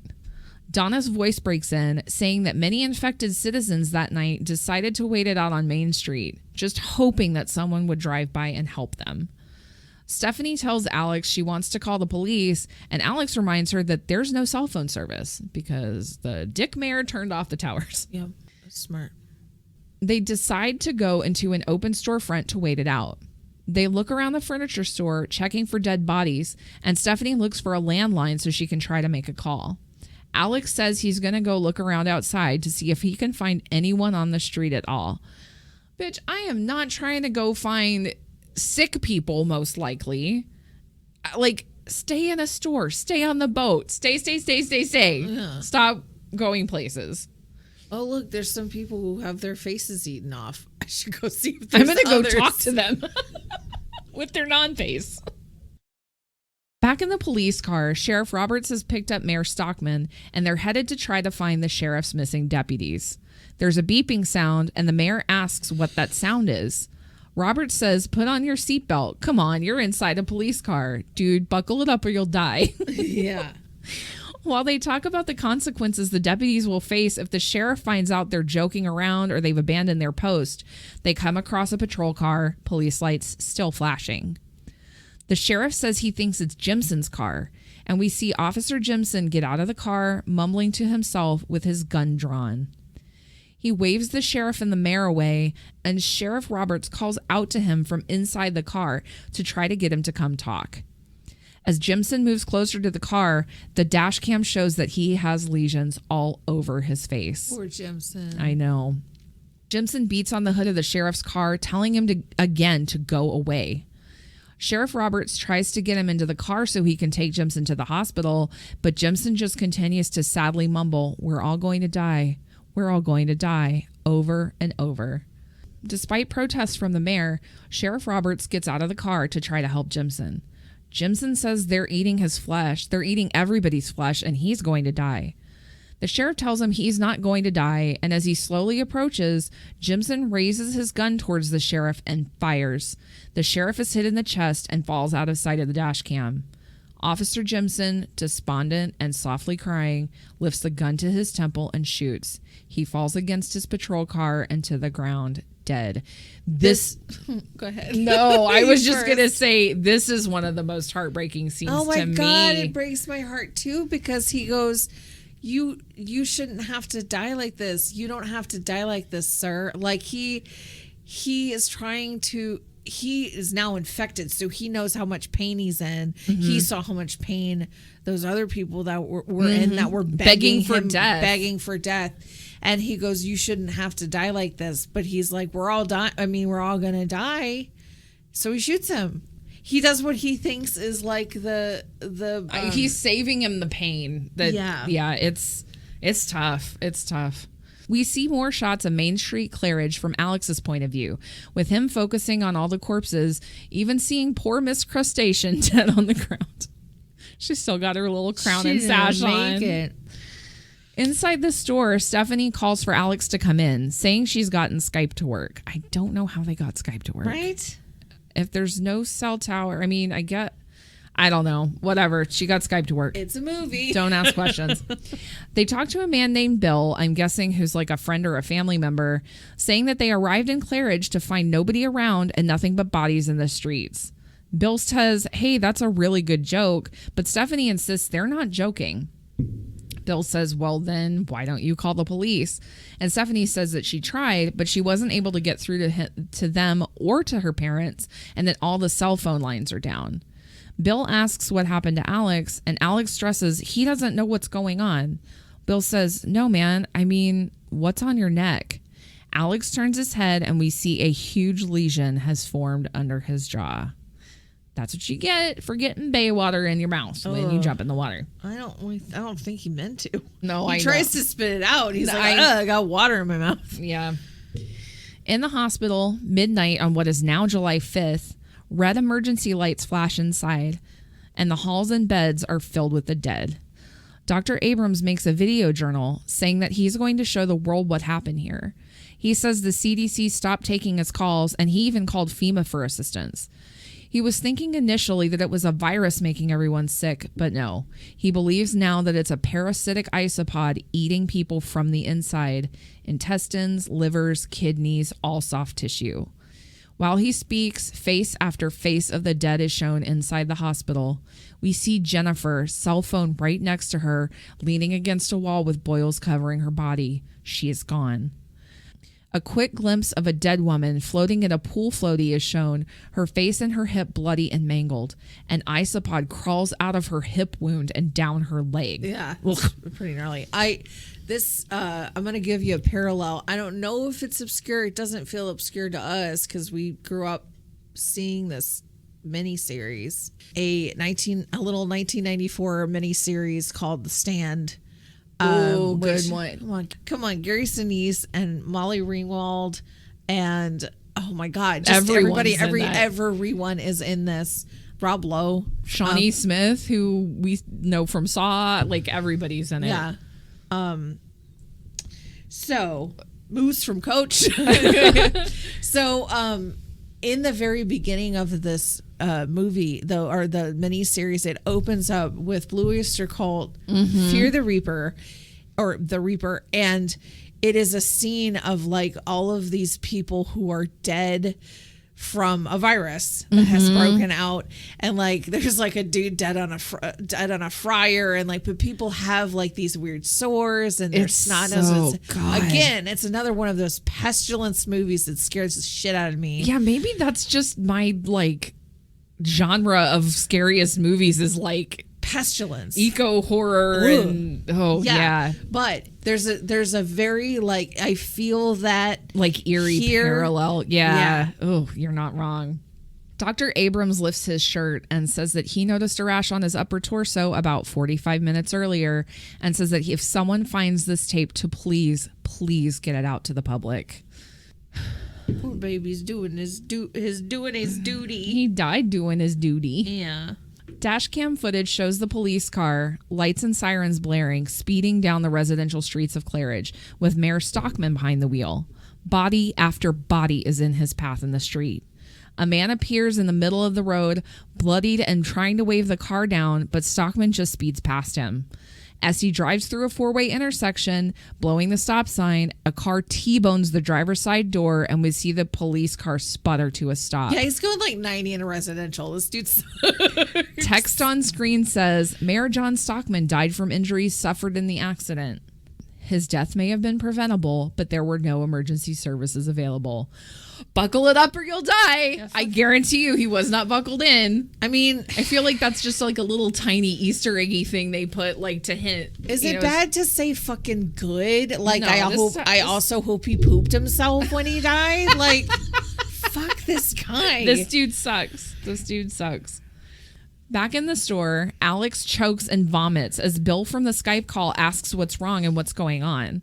Stephanie hears a helicopter from outside and tries to reassure Alex that help is almost there. He grabs his stomach in excruciating pain, and all he can say is how much it hurts. Stephanie is desperate to comfort him, but Alex grabs an iron fire poker and begs Stephanie to stop the pain. He continues to vomit blood as Stephanie takes the poker, lining it up against his stomach. Alex's neck begins to pulse, and a huge isopod bursts through his jugular, and we see a shot of Bill's horrified face on the computer as we hear squelching and stabbing, with Stephanie screaming over and over. It is a lot, but watching that fucking thing come out from under his neck skin, I'm like, that is not okay. It is not okay. In voiceover, Donna says that Alex died at 1:36 a.m. and that the larva he must have swallowed in the bay had turned into a full-grown specimen in 8 hours.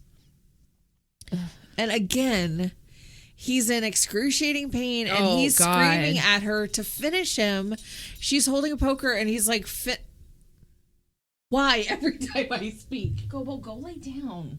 You know what? I'm going to leave the collar jingle in, and people can just know that I have a dog. Mm-hmm. That's Gobo. Anyway, he begs her to, like, he's begging her to finish it. He's holding the poker too. It's like, I wouldn't probably be as affected if they didn't sell the pain so much, but they really sell how much it hurts. Yeah, and in I mean, every single scene. Yeah, and nobody that they cast in this movie is anybody. You know, at the time, we know that the girl who plays Stephanie went on to play like Dana and Cabin in the Woods. Like some of these people went on to have bigger roles or whatever. But at this point, nobody is anybody. So they did some good casting here. A video call is placed from U.S. Homeland Security to the CDC, and Homeland Security Officer Slattery, played by Anthony Reynolds, says he's returning a call about the Chesapeake Bay area. He continues that they were informed of the 2 divers being found a few weeks prior, and that although Natural Resources Police thought the divers had died of bull shark bites, a medical examiner determined that the bites were not shark bites. The case was then referred to Homeland Security, then to the Coast Guard, then to FEMA, where nobody responded. And so now Homeland Security is referring the case back to the CDC. Oh my God. Completely annoyed, Williams asks what the report says, and Slattery says the report says the cause of death was listed as undetermined due to multiplicity of parasites and variety of infections. Slattery asks if Williams wants a copy of the report, and dripping with sarcasm, Williams says he'd love to get a copy of that report. While this conversation's taking place, we get surveillance camera footage of Stephanie and her baby making their way to an abandoned police vehicle in the empty streets of Claridge. The baby begins to cry as Stephanie buckles him into the front seat. She goes to start the car, and an infected woman pops up from the back seat, screaming and bleeding from her mouth. Her tongue is most likely gone, as all we can hear is the woman attempting to beg for help while she reaches out for Stephanie. Stephanie screams and tries to fight the woman off, smashing her head against the dashboard and seemingly breaking her neck. As Stephanie jumps out of the car to retrieve the baby, an isopod crawls out of the dead woman's mouth and over towards the baby. More conversation between Homeland Security and the CDC plays. Williams asks why in the world it took 16 days for this report to make its way to the CDC, and Slattery says that if they had set up an incident response without cause, they'll all be in deep crap. Williams, frustrated, says, well, we have a town full of dead bodies here, and Slattery stresses that it's a small town. It's important that we have perspective here. Oh my God. This is so chilling. It's like, well, it's not New York or Chicago, Yeah. so like you guys can just whatever. And it feels like, I mean, I believe... It's going to sell me as such a cynic. I'm going to be such a cynic on this episode. But like, I believe it. I know. Slattery continues that if they blow up a non-issue and shut down the entire Chesapeake Bay, there will be a public panic, and they just can't shut down the entire eastern seaboard without the approval of higher-ups. Williams has had enough of this shit, says thanks, and hangs up on Slattery. Surveillance cam footage shows Stephanie walking down the street alone with a baby in the car seat, and Donna's voice comes in to say that about 5:30 a.m., people in hazmat suits did finally show up with the National Guard, and the town was quarantined for 3 days while they confiscated all the footage and cameras they could find. On-screen text says that the isopods were killed off by dumping massive amounts of chlorine into the Claridge Channel. Donna continues and says that there were those who survived and never became sick. She says a financial settlement was reached between the government and the town, and while the details of the actual dollar figure aren't known, she does know that part of the agreement was that everyone in Claridge was to remain silent on the incident. Donna tried to reach out to some people like Stephanie to give their sides of the story, but she says that nobody agreed to participate in the film. On-screen text says that the Chesapeake Bay remains 40% lifeless. Donna says that the official line from the government was that the outbreak was caused by unseasonably high water temperatures. She says, "This is Donna Thompson signing off." The screen goes black and the credits roll. The end. And I am feeling left like hopeless and grossed out. How about and you? kind of mad. Oh, pretty, God. pretty mad. Yeah. So, Amy, I need to know what you thought of this movie, The Bay. I will tell you what I thought, but I first would like to just go into, because the reviews were all over the place. They really were. This movie did not do as well as you would think for a horror. Like you said, a lot of people are sleeping on the Bay, or maybe they saw it and they're like, another found footage film. This was during a time that the market was very saturated with found footage films. Yeah. So I think people might have just backburnered it based on that alone. And there's no hope in this movie. Gives you no hope. No. There's no happy ending. There's no right off into the sunset. There's a final girl, but is there? Well, it's not a date night movie. That's no, for sure. and like you mentioned, there is no happy ending, and you don't even get the happy ending of like once the movie's over, you're like, well, thank God that's all fake. No, dude. They said 80% of the science in this movie is like real and happening. So like you don't even get a break being like, haha, that could never happen, because it's fucking happening. Right. So couple of reviews here from the AV Club, and in a review in 2016, they said the Bay isn't viscerally terrifying that often, aside from occasional jump scares or gross out, but it exhibits a fullness that's rare for the subgenre, as Levinson and his editors weave hundreds of inexpensively stage shot snippets into something that feels more like an epic scale disaster picture. So I take issue with, and I said this earlier, you did say we would get into it, I take issue with this just being a found footage film. Yeah. To me, it reads more like a mockumentary. Yeah. In the Baltimore Sun article, a veteran watershed scientist and director of a University of Maryland supported research center says, I would have put more science into it. And she says, in a subtle way, I would have done more. So she explained, like, there was another review in that same article from Elizabeth Buckman, who is the vice president of communications for the Chesapeake Bay Foundation, an Annapolis-based advocacy group. And she says, I'm not sure about this. She said she was hoping we would see a film we could use to jumpstart a conversation about the Bay and what we can do. And so I think that scientists and people who advocate for stuff that happened at the Bay saw this movie and kind of thought of it as a joke, or that people wouldn't take it seriously enough to want to find out what was going on. I disagree with that too, though, because I wouldn't have even cared had I not seen we don't the Bay. live in the area. Like, we're just like, whatever. It wouldn't have come across my radar. But because I saw the Bay, I was like, holy shit, some of this is real. Holy shit, a lot of this is real. Mm-hmm. And then I kind of dove in, and then I got depressed and mad. But like, I think it's important for movies like this to exist, because it does it does hold up a mirror. Mm-hmm. And what is the absolute best form of speaking truth to power? Art, man. Yeah. Artists use art to speak truth to power, where reporters maybe can't because they're censored.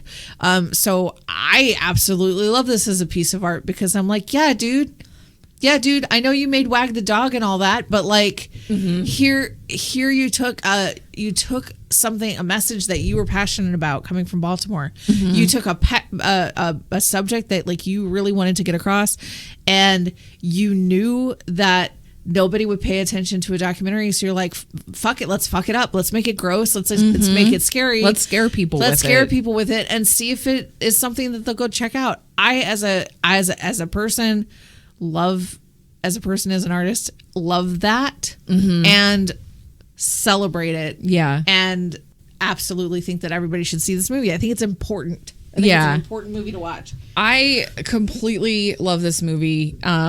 Like I said, I'm kind of numb to a lot of horror. Yeah. But this one stuck with me to the point where I was like, I know it's not the most popular film that everybody knows about, but I really want to cover it, because I just, I reacted to it. The fact that there is science involved that is, largely true. Yeah. The fact that Barry Levinson said, I could do a documentary, but somebody already did one and nobody seemed to care. So let me see if I can make something people will care about. Even if it is fictitious, it's based in truth.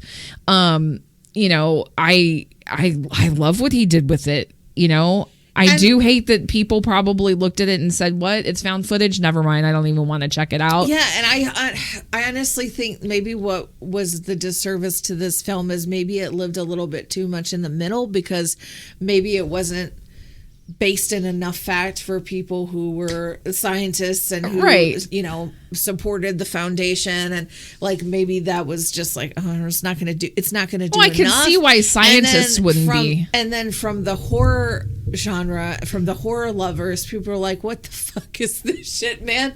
This bums me out. You know, yeah, you're like, yeah, it bums me out. But to me, maybe this is just me, and boy, we could go into a discussion of what is horror and what's it supposed to make you feel. Sure. But part of horror to me is dread. Yes. And this makes me feel dread about the world we live in, about the environment, about what's happening, about climate change, whatever.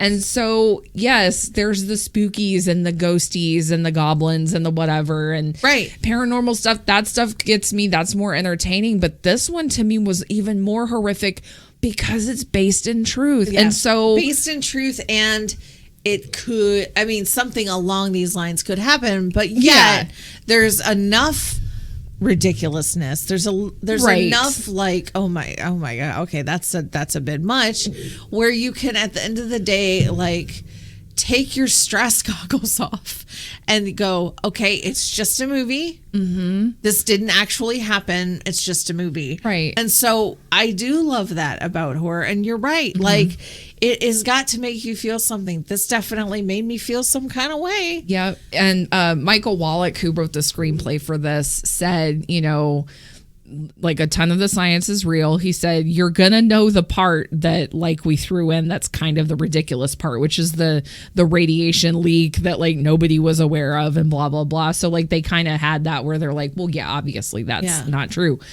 But so much of it, but besides that, felt real. It felt like we're living in a world where this stuff could potentially happen, and that's what makes it so terrifying. So, and I think the mismatch, and it is a mismatch, if I'm going to be honest, because the mismatch of visual effects is clockable. Like there are amazing makeup scenes. There are also makeup scenes where like you can see some edges and like stuff's not blended out that great. While the CG looks awesome in places and is enhanced in other places, it's very like obviously too well rendered in a not very high resolution camera shot. So you're like, okay, and then there's the CGI isopod, which is obviously CGI.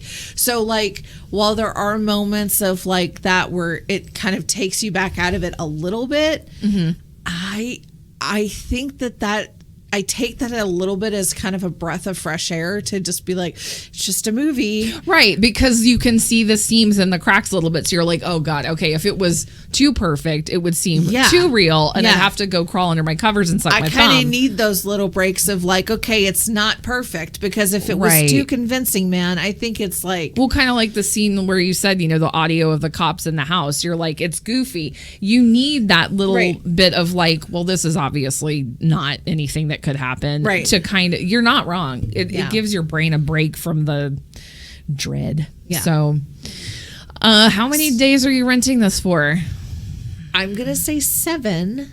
Really? I know. I feel like I feel like there were just a few things to me that could have been maybe more subtle and did take me out. I feel like in too much of a way. I also feel like there were moments where it felt like Levinson was telling his audience that he thought they were a bit stupid. Not because I felt like he was, not because I feel like the tone of the movie is condescending. I don't feel that way, but I do feel like there's moments where like things were very clearly spelled out where I'm like, well, you could have probably left out that spelling, that exposition. I don't think you needed to shove that in our faces for us to get from point A to point B. You probably could have left a little of it hidden, because at the end of the day, this is a mockumentary, but it's also part found footage film. Right. So like not all of the pieces are there. It's okay if not all of the pieces are there. And right. So there were moments where I was like, okay, dude, just hit me over the head with it. Yeah, I get it. You know, so I personally, 7 is solid. No, it's a solid movie. I'll watch it again. Obviously, we own it. I'll watch it again. It's going to be a long time before I can. Yeah, because I'm going to want to eat, you know, Red Lobster or whatever. Sushi. Sooner rather than later. For me, I was torn between two numbers. I think for me, I'm going to go ahead and rent this one for 8 days. I love this movie. It's an up there. It's not, like you said, it's not one that I'm like, oh man, I could watch this any day. I have it memorized, you know, like some other movies. I'm like, anytime it's on TV, I'll turn it on. It's not that causes me to give this the rating that I did. It's the fact that it stuck with me after my first watch. The fact that still we've rewatched it, you know, a couple times over the last weeks to prepare for the podcast. It still squicks me out. It still makes me feel something. And not every horror movie, even ones that I adore, can make me feel something. And this movie made me feel something. Yeah. Like you said, the CGI, The makeup for the most part is great, but sometimes, The main character, Donna, I'm kind of annoyed by her. Yeah. So there's plenty of stuff in this film I could pick apart. But if a piece of art makes you feel something, then to me it is valuable. And so because of that, I am giving this movie an 8. Yeah. It's definitely, like you said, I do own this movie because of that reason. Yeah. And so I said in the beginning, there's so much more that was on screen that I didn't cover just because of how quick and loaded all the shots were. So I do highly recommend that people go watch it. But well, and I think too, like, because I am a big fan of analog horror, and I think that I just wanted to do a little bit more of the work myself. And maybe that's why I feel like it was just like too laid out for me. And I'm like, I want to do something. I want to find out why. Some people don't want that though. Less. For sure. And he is a major movie director. So I know that's, we're talking about major Hollywood films like Rain Man. We know that, like, you got to spell it out. It was such a departure for him that. Oh yeah. And honestly, for this being his only horror movie, because he has not done any since, I think it was a really excellent job. And one more thing, props to the makeup department, because there are so many extras. Oh, I was thinking barely that any screen time. When you're looking at the footage of that waiting room, and you're just like, everybody I'm laying eyes on has rash and lesions and blisters and pustules and grossness. So the little hard work and makeup staff, high fives all around. High fives all around, man. They really busted their butts to get it gross, and it was gross. Yep. That wraps it up for this episode, listeners and lurkers. Thanks for joining us here on The Last Aisle. What did you think of this week's episode? Let us know on our social media channels, @LastAisle on Facebook and Twitter, and @LastAislePod on Instagram. We look forward to hearing from you. We'll be back next week with a new episode. Until then, sit back, cuddle up in the Atlantic Hospital waiting room, and grab a plate full of crab legs, and come peruse the selection of movies in The Last Aisle. See you soon.